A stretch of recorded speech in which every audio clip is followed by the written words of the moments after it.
गंगा का पानी, बहते हुए रक्त ने कब मजहब पूछा, पूछी कभी क्या गंगा का पानी। जलियांवाला बाग में जो लहू बहा था, वो लहू था सिर्फ हिंदुस्तानी। जो हिंदुस्तान में लोग रहते हैं वो सिर्फ हिंदुस्तानी है, वो हिंदू मुस्लिम सिख ईसाई बात की बात है। बिल्कुल बिल्कुल। तो मैंने उसी के लिए पंक्ति जी। 5 सालों के कार्यकाल में सत्ता पलटते देखा है, नए पुराने वादे करके पीछे हटते देखा है। नेताओं का महल बना है झोपड़ियों के पैसों से, नेताओं का महल बना है झोपड़ियों की पैसों से। सत्ता की कुर्सी मिली है हम जैसों के हिस्सों से, तो सिंहासन मिलते ही क्यों राजा का चाल बदल जाता है। तो सिंहासन मिलते ही क्यों राजा का चाल बदल जाता है, सेवा और शासन के अंतर में क्यों हाल बदल जाता है। और हम में इतनी हिम्मत कहाँ भ्रष्टाचार पर बात करे, बेरोजगारी के मुद्दे पर अब कोई भी सवाल करे। हम में इतनी हिम्मत कहाँ भ्रष्टाचार पर बात करे, बेरोजगारी के मुद्दे पर अब कोई भी सवाल करे। कुर्सी की झोली भरती है गरीबों का किस्मत फूट जाता है, कुर्सी की झोली भरती है गरीबों का किस्मत फूट जाता है। 1700 करोड़ की लागत से बना पुल बीच भंवर में टूट जाता है, तो बेईमानी के बाजार में बोलो कौन इंसाफ करेगा। अब भ्रष्टाचार और बेरोजगारी के मुद्दे पर कौन बात करेगा।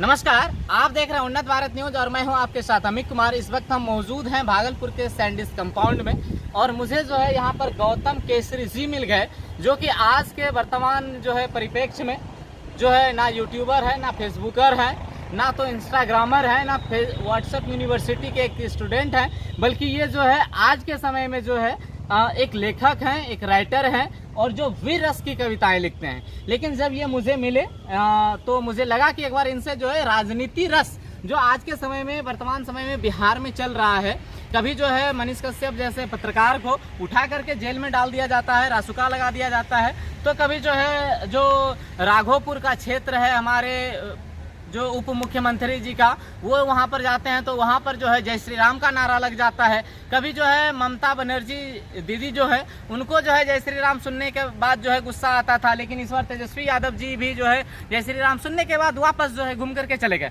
तो इस तरह की कई सारे जो है राजनीतिक घटनाएं अभी घट रही है, तो मुझे लगा एक बार इनसे बात करनी चाहिए। सबसे पहले आपका हमारे चैनल पर बहुत बहुत स्वागत है। बहुत बहुत धन्यवाद आपका। अच्छा, आप ये बताइए, आप वीर रस की कविताएं लिखते हैं, लेकिन मैं आपसे थोड़ा सा बातचीत करना चाहूँगा। ये अभी बिहार में चल क्या रहा है, आप कभी जो है इसको किस रस में देखते हैं, कि कौन सा कैटेगरी में आप लोग इसको बांटते हैं कि जो है कभी किसी को उठाता है जेल में डाल देता है, जिसको मन होता है उतना दिन रखता है। तो मतलब ये समाज से जुड़े हुई चीज़ों को लिखना जरूरी नहीं किसी रस में निर्धारित तो अगर समाज में कुछ गलत हो रहा है तो एक कवि या जो भी लेखक है उसका धर्म है मतलब उन चीज़ों को या अपने शब्दों में व्याख्यान करे या कविता के माध्यम से या किसी माध्यम से उन चीज़ों पर आवाज़ उठाए। तो इस सत्ता के गलियारों में जो अभी सत्ता का दुरुपयोग हो रहा है, आप इसके बारे में क्या कहिएगा। ये मतलब बहुत गलत स्थिति है। मतलब मैं इन चीज़ों का हमेशा से विरोध करता आया हूँ, हमेशा से लिखता हूँ। सत्ता में अगर इधर आप देख सकते हैं, जैसे आप भागलपुर का एक मुद्दा देख सकते हैं, वहाँ 1700 करोड़ का पुल का घोटाला हुआ है, तो ये भी आप किसी एक पर्सन का तो उसमें घोटाला तो नहीं होगा, किसी एक ने बेईमानी किया वो हो गया, वो तो सत्ता का ही पूरा सत्ता का सुरंग है, सत्ता का सुरंग है। तो इतना बड़ा पुल 2006 के बाद फिर से दोबारा इतना बड़ा हुआ, तो मैंने उस पर भी लिखा था कुछ। तो अच्छा, आप ये बताइए कि क्या लिखे थे, आप सुना दीजिए पहले। हाँ, इसके बाद बात करेंगे। मैंने उस पर लिखा था 5 सालों के कार्यकाल में सत्ता पलटते देखा। मैं राजनीतिक के विरोध में लिखा था 5 सालों के कार्यकाल में सत्ता पलटते देखा है। सुन रहे हैं, 5 साल के कार्यकाल में सत्ता पलटते देखा है जी। 5 सालों के कार्यकाल में सत्ता पलटते देखा है, नए पुराने वादे करके पीछे हटते देखा है। नेताओं का महल बना है झोपड़ियों के पैसों से, नेताओं का महल बना है झोपड़ियों की पैसों से। सत्ता की कुर्सी मिली है हम जैसों के हिस्सों से, तो सिंहासन मिलते ही क्यों राजा का चाल बदल जाता है। तो सिंहासन मिलते ही क्यों राजा का चाल बदल जाता है, सेवा और शासन के अंतर में क्यों हाल बदल जाता है। और एक पंक्ति है, क्या बात है, समझ रहे हैं। अगर सुनना है तो फिर से थोड़ा सा बैक कीजिए, स्किप कीजिए, बैक करके फिर से सुनिए। हाँ, और आगे सुनाइए। हम में इतनी हिम्मत कहाँ भ्रष्टाचार पर बात करें। आप जैसे बोल रहे थे पत्रकार मनीष कश्यप के बारे में और भी बहुत सारे जो भी है जी मतलब जी, हम जैसे लोगों के लिए आपने लिखा है। हाँ, तो मतलब हम आप जैसे लोगों के लिए, हम अपने जैसे लोगों के लिए लिखते हैं। वो गलत है या सही बात को मैं नहीं जानता, लेकिन मैं इतना जानता था जो वो समाज के गलत चीज़ों का विरोध करते थे और छोटे छोटे वर्ग को न्याय दिलाने का काम करते थे। बाकी वो न्यायालय के ऊपर है, वो न्यायालय देखे, वो न्यायालय की है। जी जी, क्या लिखे हैं, सुनाइए, पंक्ति सुनाइए। तो मैं लिखा था, जो हम में इतनी हिम्मत कहाँ भ्रष्टाचार पर बात करे, बेरोजगारी के मुद्दे पर अब कोई भी सवाल करे। हम में इतनी हिम्मत कहाँ भ्रष्टाचार पर बात करे, बेरोजगारी के मुद्दे पर अब कोई भी सवाल करे।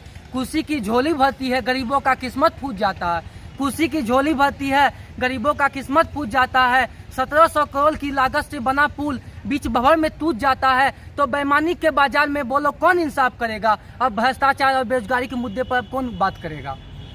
वाह, क्या बात है। और हकीकत बात है, अगर इसी तरह का सिलसिला चलता रहा तो जनाब आए दिन ऐसा होगा।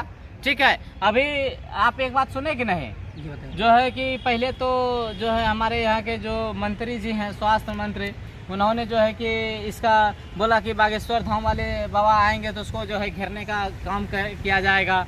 इसके बाद फिर जो है कि फिर जब पुल टूटा तभी उसका बयान आया कि ये बीजेपी वालों ने गिरा दिया। अभी जो है जो हमारे राज्य के उप मुख्यमंत्री हैं वो अपने जो है गृह विधानसभा क्षेत्र में गए हुए थे, और वहाँ पर जब वो गए हुए थे एक वाटर ट्रीटमेंट प्लांट का इनॉग्रेशन में, तो वहाँ पर जो है जय जय श्री राम के नारे लगने लगे।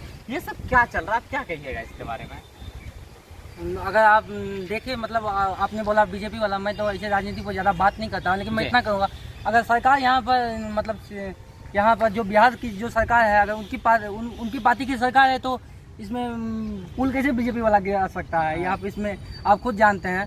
और जो भी मतलब हमको ऐसा जो है कि राम का जो है नारा लगने लगता है तो अब नेता सबको चीड़ आने लगता है, क्या कहिएगा?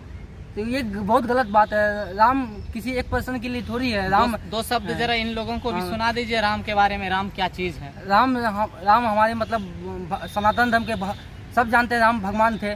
तो मतलब जो है ना, ये आप अपने पंक्ति में सुनाइए। मैं अपनी कभी पहले मैं बताता हूँ तो मैं सुनाता हूँ। तो इसमें सत्ता का पक्ष हो या विपक्ष हो, इन बातों से उनको कोई लेना देना नहीं होना चाहिए। अगर राम का कोई नाम ले रहा है तो उसे उनको क्या दिक्कत होनी चाहिए? दिक्कत किसी की नहीं। अगर बागेश्वर बाबा मतलब हमारे हिंदू सनातन धर्म के लिए इतना कर रहे हैं, उसे एकजुट करने का काम कर रहे हैं, कहाँ हम किसी धर्म का विरोध नहीं करते हैं। हम धर्म के विरोधी नहीं है, हम सभी धर्मों को मानते हैं। तो मैंने इसी पर एक पंक्तियाँ लिखा था। लोग कहे अभी जैसे मैंने बात किया था, लोग कहेंगे ये धर्म का विरोधी है, तो मैंने कहा था, बहते हुए रक्त ने कब मजहब पूछा, पूछी कभी क्या गंगा का पानी।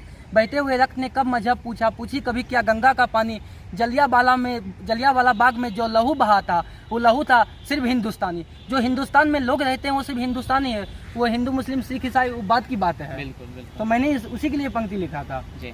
तो बाद बाकी जो है इन सारे विषयों पर, बिहार के बदलते हालात पर, बिहार के शासन, सत्ता और व्यवस्था पर जो है खुलकर अभी हमारे साथ बात कर रहे थे गौतम केसरी जी, जो कि जो है मूल रूप से अररिया के रहने वाले हैं, और ये जो है वर्तमान समय में नव युवक जो है अगर कहें तो हम जो है लेखक हैं, कवि हैं, और इन्होंने कई सारी पुस्तकें भी लिखी है जो हमारे हाथ में है। नवदीप, आप देख सकते हैं यहाँ गौतम केसरी का जो है नेम है। इसके बाद जो है और भी पुस्तकें हैं, यहाँ है 4 दिवस की बेला, है ना, ये भी गौतम केसरी के द्वारा जो है पुस्तकें लिखी गई है। इसके बाद जो है और है दर्पण एक सच।